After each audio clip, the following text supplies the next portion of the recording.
Okay, sorry, I paused the video on accident. So there's a dog over there. Here's Max, just stressing out quite a bit. Just dealing with his nerves, just kind of working through some stuff. He's gotten to the point where he's good in the neighborhood, good everywhere. Come here. And so the next level is bringing him to the store. Max, come here, buddy. Now, I want Max to know that he doesn't have to meet anybody in here. So if somebody tries to come up to him and say hi, they don't get to say hi to him, and I don't. A lot of times I have to be kind of antisocial to pull that off because people can get their feelings hurt. But he's just not ready for it. If you force an interaction on an introvert, it doesn't necessarily mean progress. And I don't trust that he wouldn't want to throw down a Max. If you want to go to the gravel. So when we get him out here, you know, if he reacts to something, I just want to let his nervous system kind of center itself. Now, I don't know that that's going to happen within 5 minutes, and it's hot enough outside that I do want to go in.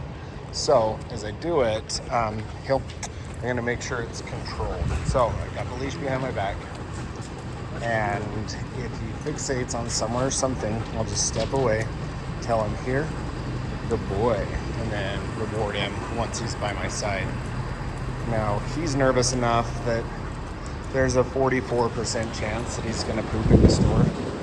So the first place I'm going to go is to the bathroom to grab some paper towels. Actually,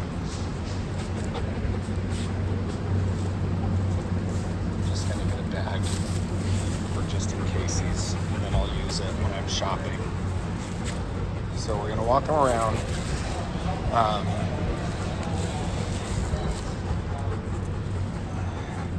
I like to keep moving right at first. So as dogs move, they will purge energy. Good job, buddy. Max, down. Down. And as I make him do obedience, again, I know they say this all the time, but that will bring him out of his amygdala, out of that limbic system, limbic brain, into like his cognitive process. And that's what we want. We want him thinking, because thinking dogs process. So if we see him reacting too much, we're gonna just lead him away from that. And my gift to him is that he gets to be an introvert this whole time. Doesn't have to say hi to anybody. And I'm comfortable being, I don't want to be a jerk to people. I don't want to hurt people's feelings, but I know going into this that sometimes you have to advocate for the dog. So here's some environmental stressors that can bother dogs. Hup. Good boy. So when I get him up here, just the way these things will move under him and rock can stress dogs out a lot of times. Interestingly enough, when it comes to like noises and surfaces, Max is super solid. Like, he has very good environmental nerves and very, very stressed out social nerves. Okay, buddy. Good job. So I want this to feel like a training session. So we got an off-leash dog over. Well, looks like it might be on a flexi lead. So it's gonna come around this corner. I'm gonna step away. Here. Good boy. Yes. And that was really close. Hopefully I got it on video how close that dog came to him. And you were awesome with that, huh, buddy?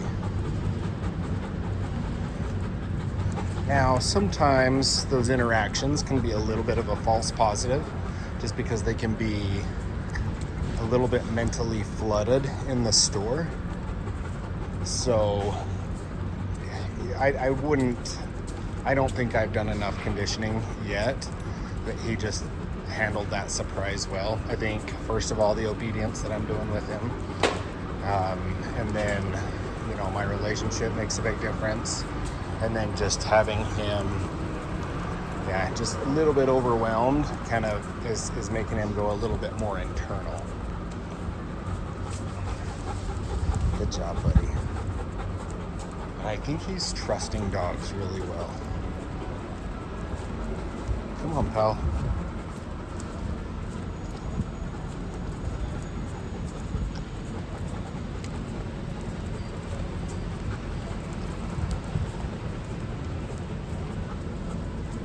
had him completely off the doorbell today, but he did like fire up a little bit with it when the ring went ding, ding, ding.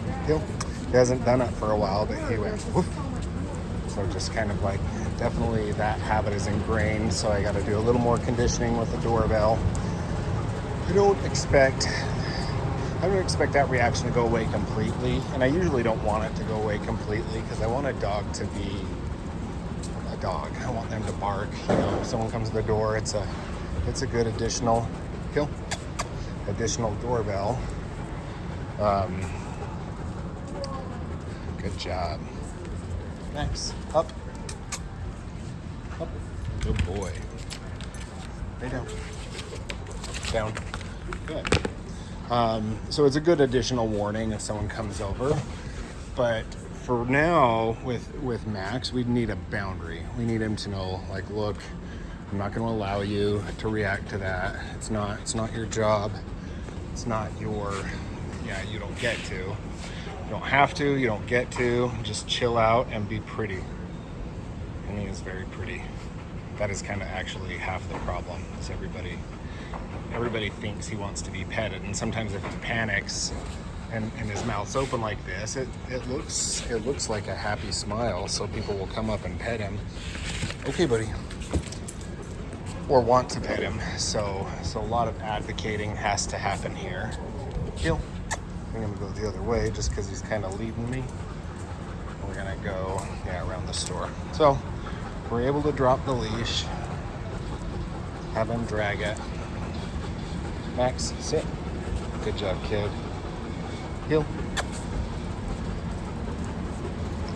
Good boy, Maximus.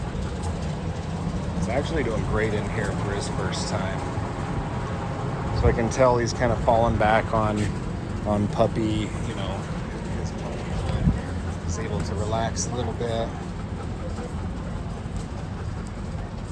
I wouldn't say totally relax a little bit, but I think after 3 or 4 trips in here, we're going to see a very, very good difference. We're going to see him being quite relaxed, maybe ready to meet some people, if they're the right people, of course.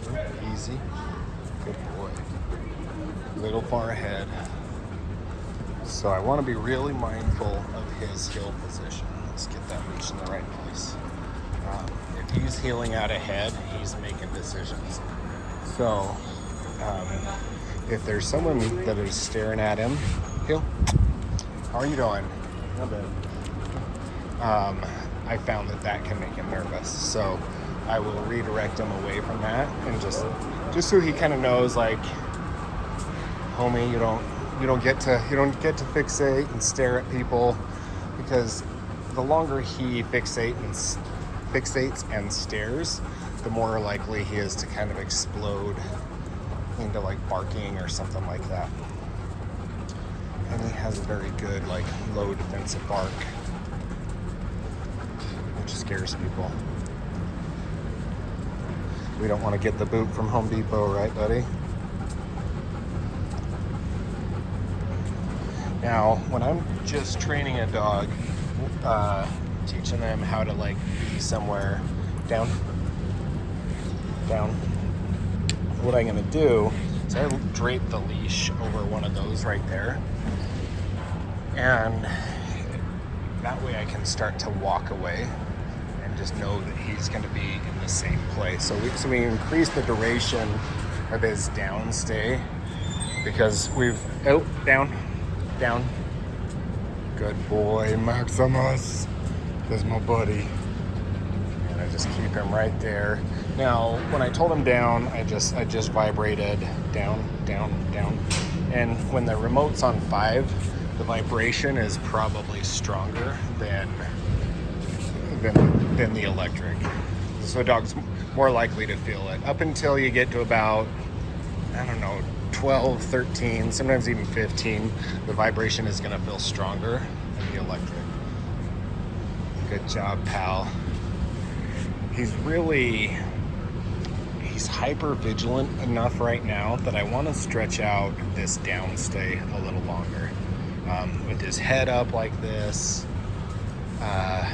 you know, his head up. He's darting around, moving his head really fast, breathing really fast. This isn't, I don't want to reward this. I want to allow him to pass through this stress curve. So he's looking for a little communication from me. And at this point, I want him to feel my presence, feel my closeness, but also I want him to feel that I'm pretty nonchalant about the stressors here. And that's usually the best way to get him over this stress, to be like, hey buddy, you can relax. I'm not gonna pet you, I'm not gonna love you through this, but I will keep you safe. So and when he comes home to you guys, you'll have to, if someone came up and tried to pet him, you would have to stop them, just like, and if he sees you stop them a couple times, then he really relaxes into that because he can now feel safe. No, down. So we don't want him getting up before we release him. No, down. Nice, down. Good boy. He's breaking it because this cart's going by. So that paw curled up right there, that's a stress sign. That says I'm a little more stressed than I was. Got a hairball or something. We'll know that he's moving through the stress when that paw slides out and he relaxes a little. So I said don't pet him in this situation, but you can give them, you're okay buddy, no, down. You can give them light reassurance like that. So switch paws, but still the same thing with that paw. He can have light reassurances where we're just saying, hey, you're cool, don't worry, we're safe in here. But we just don't. It's really tempting to just like grab his smushy face and love on him. Good job. Okay. Good job, big guy. Heel.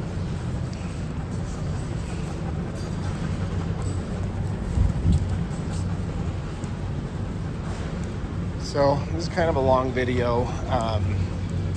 So I need to get some sprinkler pipes, so I'll go get that. Maybe I'll record the whole thing. I'll take it with me here. Heel. He's a little far ahead, so I vibrate the collar. So even if he wants to have a social interaction right now, I won't let him. So he needs that level of safety to rely on me enough that this is my rule. He doesn't get petted, and he needs to see me be firm on it.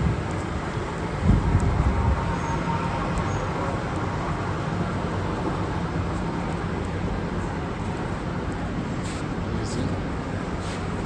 Heel. Good. Oh, thank you, sir. Just got a compliment. Notice I didn't get a compliment. That's okay. I am. Thank you. I appreciate it. Wait. Good. Heel. Good job, big guy.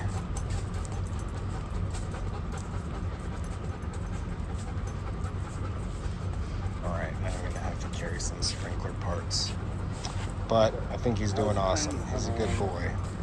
It's coming along. He's shy. He's a little stressed. He's brain dead. Yep, puppies. He's just taking it all in. How old is he? 2?